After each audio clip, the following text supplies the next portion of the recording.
Attorney Ricky Tumutorgo, nagtataguyod ng katotohanan, nakikipaglaban para sa bayan. Kailangang malusutan ni Sara itong impeachment. Lalaban siya sa 2028, kinakailangan dito sa impeachment na ito, hindi siya masira dyan. Saka sa isang banda, dapat lumabas na bida siya dyan, inaapi lang siya, sinisiraan lang. Pero si Sara ay hindi yan bayolente, hindi yan marahas, hindi corrupt yan, hindi totoo yan. Kaya kailangan mabago yung imahe ni Sara. So nakikita nyo ngayon, nag-iikot siya, pumupunta sa mga hospital, pumupunta sa mga eskwelahan.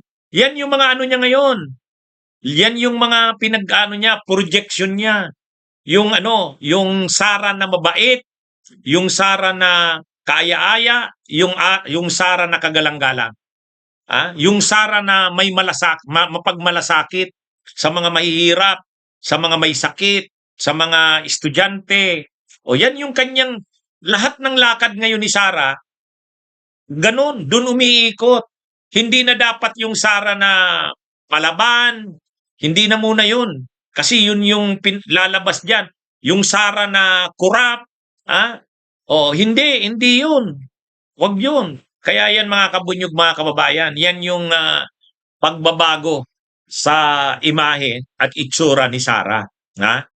Ngayon, isa pang pagbabago dyan kay Sara, didistansya siya sa mga masyadong political na mga issue. Hindi na muna siya dyan makikialam sa masyadong mapolitikang mga issue. Kasi lalabas, dapat lumabas dito, si Sara Duterte ay ayaw sa politika. Siya ay trabaho lang. Trabaho lang siya ng trabaho. Mabait siya. Ayaw niya ng mga politika-politika na yan. Yun dapat yung lalabas. Kaya ngayon, di ba dumidistansya siya? Nakita niyo ba siyang pumosisyon para kampihan sila Alan Cayetano? Yung away sa Senado, wala, dumistansya dyan si Sara. Mga kabunyog, mga kababayan, ayaw niyang makialam dyan kasi, pag nakialam siya dyan, laban ang papasukan niya. Kailangan hindi. Ang nakikita niyo si Sara, papunta sa mga hospital, papunta sa mga bata, mga estudyante, mga eskwelahan. Yan yung ano niya. Kaya dumistansya siya. Kahit dun sa Maleta Boys, yung kila Baligod, kila Defensor, dumidistansya sa doon. Hindi siya doon hindi siya umaano doon. At saka yung kay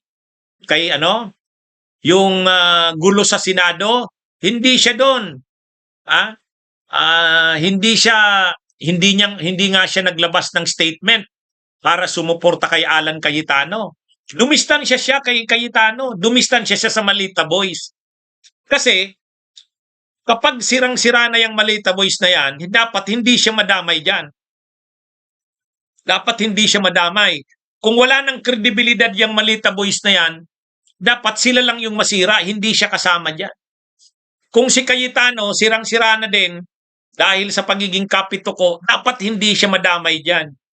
Yan yung mga ginagawa ni Sara, mga kabunyog, mga kababayan. Ano yan, mga kabunyog? Yan yung PR strategy nila ng kampo ni Sara. Kaya ano ito, kita nyo? Nakikita nyo ba siya? Di dapat sana si Sara nandun sa nung nag-press con yung mga Maleta Boys, dapat nandun siya. Suportado niya yung Maleta Boys. Dapat nung kaguluhan sa Senado, dapat pinapakita niya yung suporta niya kila Marcoleta, kila Alan Cayetano, pero hindi, di ba? Dumistansya siya dyan. Sa dalawang mga pangyayari na yan, mga kabunyog, yung kay Alan Cayetano, yung sa Maleta Boys, dumistansya siya dyan. Kasi alam niya na yung Maleta Boys nila, Baligod at Defensor, mai-expose yan. Mai-expose yan na walang kredibilidad, madadamay siya dyan. Pag na-expose ang kawalang kredibilidad niyan, madadamay siya, kaya dumistansya siya dyan. Ganon din kay Cayetano. Yung ginagawa ni Cayetanong Kapituko, sinusuka yan ng taong bayan. Ayaw niyang madamay dyan. Ha? Saka may dati na rin siya, hindi naman siya talaga kumbinsido kay Alan Cayetano. Kahit nung panahon ni Duterte, sino bang sinuportahan niyang speaker ng Kamara? Ay di ba si Lord Alan Velasco? Si Lord Alan Velasco ang sinuportahan ni Sara. Kaya yan mga kabunyog, kalkulado yung mga ginagawa ni Sara na yan. Advice yan sa kanya ng mga nag-handle ng kanyang PR. Huwag kang didikit masyado dyan kay Cayetano, Alan. Pag nasira yan, madadamay ka dyan. Huwag kang didikit dyan sa Malita Boys. Pag na-expose ang kawalang kredibilidad niyan, madadamay ka rin dyan. Okay. Yan yung mga style, mga kabunyog. At dapat siya maging maganda ang kanyang imahe, itsura. Conscious na conscious yan ngayon si Sara, lalo pat may impeachment na lalarga. Mga kabunyog. Yan yun. Kaya, anong nakita nyo? Sumuporta ba siya kay Alan Cayetano? Hindi. Sumuporta ba siya dito sa Malita Boys? Hindi. Hindi siya masyadong dyan. Yan yung mga strategy ng PR, public relations ni Sara. Yan yung style niya ngayon. Napansin natin yan eh. Ganun yung kanyang ginagawa. Sa ngayon. So, kay Cayetano, hindi naman talaga yan tudong sumusuporta kay Cayetano. May bangayan din yan si Sara at saka si Alan Cayetano.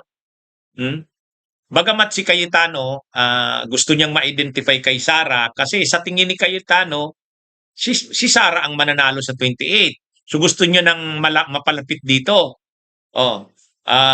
Gusto na naman ni Cayetano pumosisyon sa Duterte para sa 2028.